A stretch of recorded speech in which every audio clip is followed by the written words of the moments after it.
I'm Travis. I'm associated with the Graham Regional Medical Center. Today we're going to be talking about some issues related to heat exhaustion / heat stroke. What heat exhaustion is your body temperature gets to a point where it has trouble regulating itself. Once it begins to dysregulate, you start sweating profusely, you start having high heart rate, issues like that, things that can make you feel really bad. And if left uncontrolled, this can get dangerous. So mostly with heat exhaustion, we're looking at some high-risk people. We're looking at older people. We're looking at people who work in high-risk jobs, like enclosed hot places like warehouses and such as like that. People that drink alcohol instead of water. Alcohol is diuretic. Be sure you don't do that. And people that are ill or any other high-risk factors can greatly enhance your risk of heat exhaustion. With heat exhaustion, our primary goal is rehydration and cooling them down.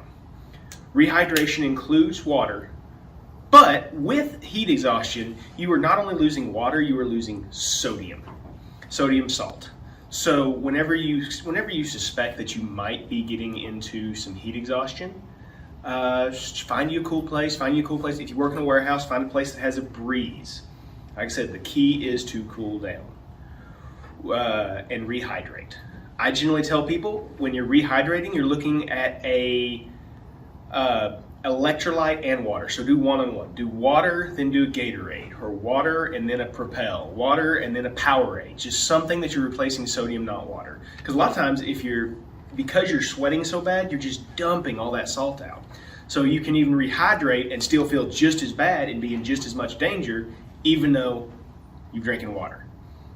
So if you don't have access to Gatorade or something with electrolytes in it, a little bit of food with the water is also a really good option. So let's say you have been feeling bad for a while, or you have a friend that isn't acting right after y'all been out in the heat. It is very possible that y'all could be going from heat exhaustion to heat stroke. Signs and symptoms of heat stroke are they feeling really hot, so excessively hot, not sweating, and a really big one that is a very emergent situation is if they get confused. So with heat stroke, it is similar to any other stroke out there in that time is brain. If they get too hot, their temperatures will be anywhere from 103 to the highest I've ever seen is 109, and that person was not okay. With them, you're going to see confusion. Their heart rate's going to be super high. Generally, by this point, they're either just dumping sweat or they're not sweating at all. And a lot of times, they're very confused. That's because the brain's way too hot. It doesn't have enough salt to be able to work. If you suspect your friend has surpassed heat exhaustion into heat stroke, that is time to call 911. If they are not sweating, if they are confused,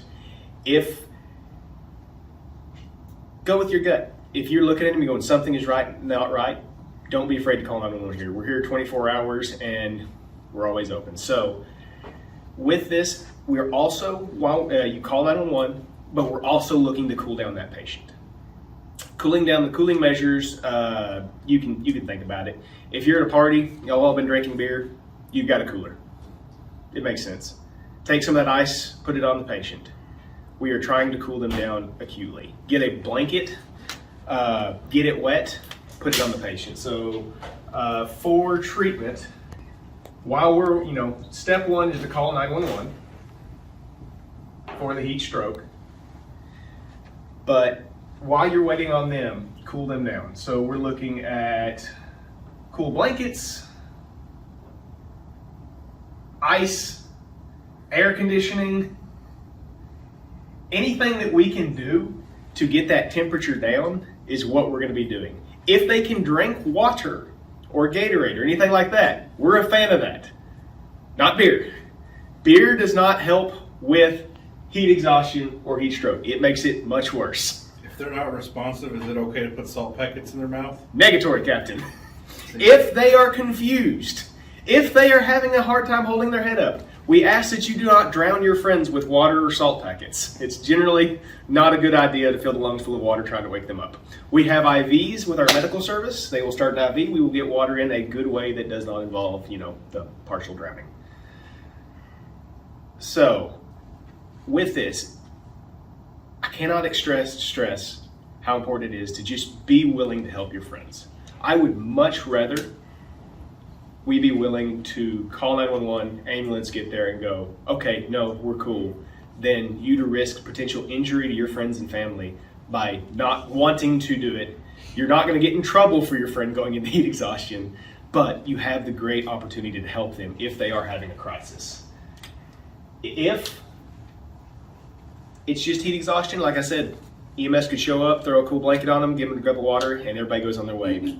But if they are truly having a crisis, if they're having a heat stroke, getting EMS there, getting some IVs on board can save from potentially deadly consequences. Like I said, this is a type of stroke. They're losing brain tissue if they're having a heat stroke.